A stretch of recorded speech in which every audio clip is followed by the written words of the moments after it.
Монгол улсын ерөнхийлөгч Ухнагийн хүрэл сүхийн санаачилсан тэрбум мод үндэсний хөдөлгөөн өнөөдөр албан ёсоор эхэллээ.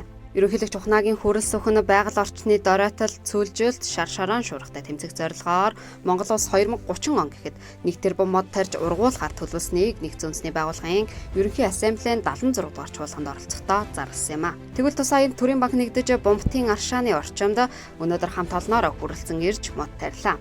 Түүнчлэн цаашдаа илүү өргөн хүрээнд буюу 21 аймагт уг хөдөлгөөнийг өрнүүлнэ гэдгийг төрийн банкны гүйцэтгэх захирал Гантур хэлж байлаа. Монгол улсын ерөнхийлөгч Ухнагийн хүрэл сүхийн Нэгдсэн үндэсний байгууллагын энэ дээрээс Монгол улс 1 тэрбум мод тарих үндэсний хөдөлгөөнийг эхлүүлж байгааг бол мэдгдсэн байгаа. Тэгээд Монгол улсын өнцөг булан бүртэл энэ хөдөлгөөн бол өнөөдөр эхэлж байгаа гэж ойлгож байгаа.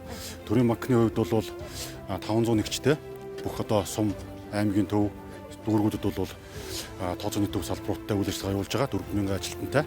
Тэгээд бид бүхэн бол энэ хөдөлгөөнийг бол дэмжиж өнөөдөр энэ үйл ажиллагаанд оролцож байна. Тэгээд харилцагч, хадгаламж эзэмшигчд болон зээлэгч нартаа бол уриалгад та бүхэн энэ хөдөлгөөнийг мөн дэмжиж үндэсний энэ мод тарих хөдөлгөөнд оролцоорой гэдгийг бол уриалмаар байна.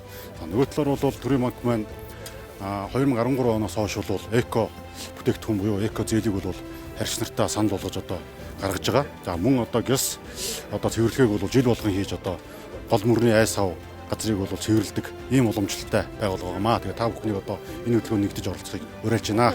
Өнөөдрийн байдлаар бол төрийн банкны зүгээс 40 ажилтны албан агч нар бол хүрэлцэн ирж мод тарьж байна. Бид бүхэн бол төлөвлөгөө гаргаад сум болгонд бол мод тарих хөдөлгөөнийг бол эхлүүлнэ гэдэг бол албан ёсоор мэддэг таатай.